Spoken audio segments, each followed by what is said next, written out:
Lo que estás a punto de ver no es simplemente un informe, es una advertencia de emergencia espiritual. Ahora, desvelaremos una realidad que los medios seculares ignoran y que muchas iglesias prefieren ocultar bajo la alfombra. En las últimas semanas, el mundo evangélico ha sido sacudido por un terremoto teológico sin precedentes. Una noticia que ha ocupado titulares no solo en revistas cristianas, sino en la prensa internacional secular como la BBC y el New York Times. Estamos presenciando el colapso estructural de denominaciones históricas que durante siglos sostuvieron la antorcha de la Reforma.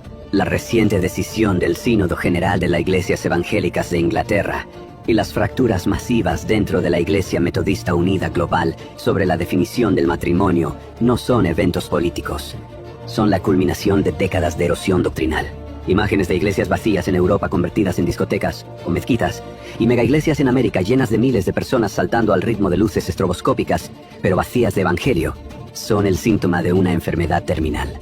La noticia reciente de pastores prominentes bendiciendo lo que Dios llama abominación es solo la punta del iceberg. No ocurrió de la noche a la mañana. Fue un proceso lento, una seducción gradual. Como dijo el teólogo Hosea Ryle, la ignorancia de las Escrituras es la raíz de todo error. Y hoy, esa raíz ha crecido hasta convertirse en un bosque de apostasía. El contexto actual es aterrador.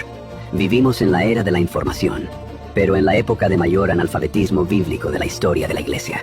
Mientras el mundo se distrae con rumores de guerras y crisis económicas, una guerra silenciosa y mucho más letal se libra en los púlpitos. Se estima, según estudios teológicos conservadores y análisis sociológicos recientes, que más de 300 millones de personas que se autodenominan cristianos han caído en trampas doctrinales mortales. Estamos hablando de que más del 65% de la cristiandad visible ha abierto la puerta de su corazón a enseñanzas que la Biblia califica como doctrinas de demonios. El propósito de esta infiltración es claro: capturar tu alma. Satanás sabe que no necesita perseguir a la iglesia con leones y fuegos y puede corromperla desde adentro con falsos pastores.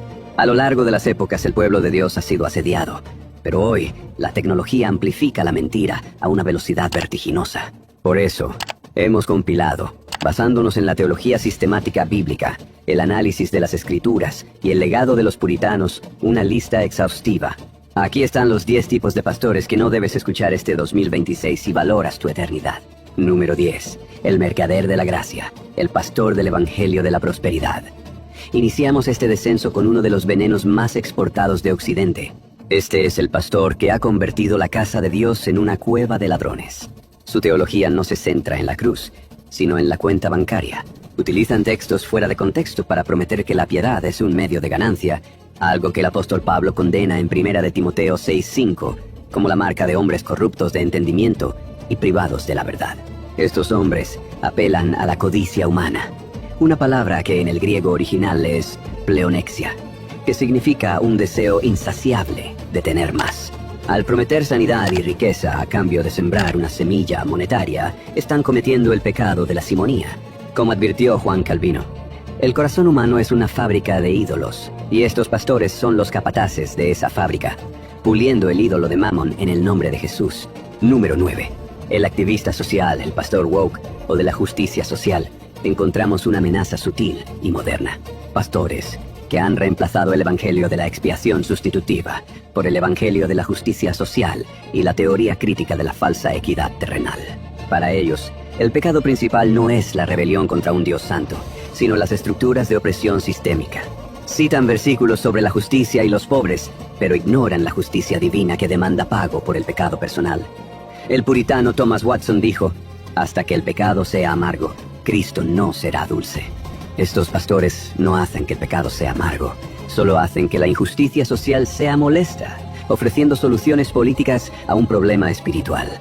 Número 8. El pragmático, el CEO de la mega iglesia. Aquí tenemos al pastor que actúa más como un gerente de marketing que como un pastor de almas. Su obsesión son los números. Su teología es el pragmatismo. Si funciona, si atrae gente, es de Dios. Han eliminado la doctrina profunda y la predicación expositiva porque ofende a los buscadores. Y en su lugar, han aplicado teorías mundanas en todo lo relacionado a la iglesia, como en púlpitos donde ya no se predica sino se hace un show con conciertos a oscuros como discoteca llena de luces estridentes, en donde la música ya no se eleva ni exalta los atributos de Dios, sino que meten el neuromarketing para crear canciones que hagan llorar y digas que es el Espíritu Santo. Y aquí seguramente ya tienen en su mente el nombre de decenas de pastores. Charles Spurgeon profetizó sobre esto cuando dijo: llegará un tiempo en que, en lugar de pastores alimentando a las ovejas, la iglesia tendrá payasos entreteniendo a las cabras. Han convertido el santuario en un teatro. La iglesia no es un centro comercial, es el baluarte de la verdad. Si no hay confrontación con el pecado, no hay cristianismo. Número 7. El ecuménico radical, el pastor que une la luz con las tinieblas.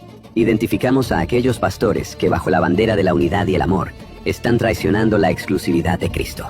Estos líderes firman acuerdos con Roma y oran con líderes de otras religiones afirmando que todos adoramos al mismo Dios.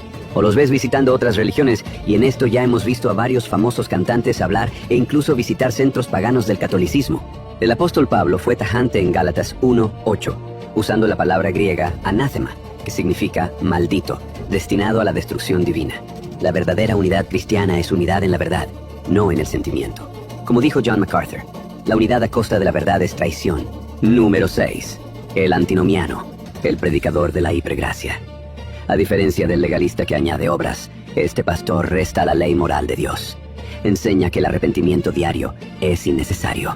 Convierte en la gracia de nuestro Dios en libertinaje. La verdadera gracia no solo perdona, sino que transforma y educa. Tito 2:12 nos dice que la gracia de Dios nos enseña a renunciar a la impiedad. El puritano John Owen dijo esta advertencia: mata al pecado, o el pecado te matará a ti. Número 5. Pastores que mezclan pensamientos humanos con la Biblia. Entramos ahora en la zona crítica. Los demonios saben, con una inteligencia milenaria y perversa, que si pueden llenar la cabeza de una persona con mucha terminología académica, palabras rimbombantes sin sentido, teorías seculares, razón humana y filosofía, pueden confundirlos acerca de la verdad simple y poderosa de la palabra de Dios. Pregúntese, ¿cómo es que la iglesia llegó al lugar en el que promueve el libertinaje? ¿Cómo es que la iglesia ha permitido que haya divorcio por cualquier razón trivial? Estas cosas están en la iglesia porque la iglesia ha caído en la trampa de escuchar al mundo. Muchas iglesias colocaron la Biblia al lado de la razón del hombre y dejaron que la razón humana tuviera voto de calidad. La Biblia dice en 2 de Timoteo 2:14 que esas disputas sobre palabras no aprovechan para nada. Es peor que eso, es demoníaco. 1 de Timoteo 4:1 lo sentencia. Son doctrinas de demonios. El resultado es para perdición de los oyentes. La palabra griega clave aquí es catástrofe. Significa volcar, vencer, arruinar totalmente. Esta palabra se usa en la Septuaginta para la destrucción de Sodoma y Gomorra. Significa devastación total, cenizas. El apóstol Pablo usa la palabra en el mismo sentido.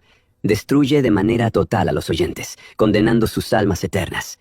Número 4. Pastores que promueven herejías sobre la naturaleza de Dios. Nos enfrentamos a la blasfemia directa. Pastores que niegan la Trinidad, que niegan la divinidad eterna de Jesús, o promueven la absurda idea del panteísmo, diciendo que Dios es todo, que Dios es un árbol, que Dios es tu perro, tal como promueve el señor Romero. Muchos pastores y famosos cantantes cristianos creen y promueven esto hoy con gran fuerza. Son herejías perversas que distorsionan la fe en el Dios santo y trascendente. 2 de Timoteo 2:16 dice que estas palabras carcomen como gangrena. La enseñanza impía prolifera la vida impía. Como dijo Jonathan Edwards, el error doctrinal es la madre de la corrupción moral. Número 3. Pastores que toleran el mundo, el pecado y el libertinaje. Pastores que lideran iglesias liberales, que toleran lo carnal, el show y el espectáculo dentro del santuario. Se oyen bien. Son suaves, inclusivos, motivadores. Pero 2 de Pedro 2:13 los describe terriblemente, recibiendo el galardón de su injusticia, ya que tienen por delicia el gozar de deleites cada día. El verso 18 dice que, hablando palabras infladas y vanas, seducen con concupiscencias de la carne a los que verdaderamente habían huido de los que viven en error. Preste atención a la mecánica del engaño. Personas que están tratando de salir del error son desviadas, atraídas nuevamente por la sensualidad disfrazada de religión. Les prometen libertad y son ellos mismos esclavos de corrupción. El versículo 22 emite el juicio final. Son perros que regresan a su vómito y cerdos que regresan al lodo. Número 2. Falsos profetas y apóstoles de la nueva revelación. Esta es una plaga mundial. predicadores que se denominan profetas o apóstoles y dicen que Dios les dio nueva revelación. Como una oveja Judas que guía a las demás al matadero, parecen ser alguien de confianza, pero segunda de Pedro 2 dice que introducirán encubiertamente herejías destructivas. Su operación es engañosa y sutil. Meten como contrabando su doctrina demoníaca, ideas subjetivas que no están en la Biblia. Tal enseñanza de revelación progresiva crea una gran confusión. La doctrina reformada es clara. El canon bíblico está cerrado. Judas 3 habla de la fe que ha sido una vez dada a los santos. No hay más revelación. Profetizar algo que no esté en la Biblia es añadir a la palabra de Dios. Deuteronomio 18 es implacable. Si el profeta hablare en nombre del Señor y no se cumpliere lo que dijo, es palabra que Dios no ha hablado. El tal profeta ha hablado con presunción. Una sola profecía no cumplida los marca como falsos. Número 1. Las pastoras mujeres y la rebelión al orden creado. La señal más clara de la capitulación cultural. No vamos a encontrar el fruto más claro de desobediencia en las mujeres que el usurpar el pastorado que la Biblia reserva para hombres piadosos.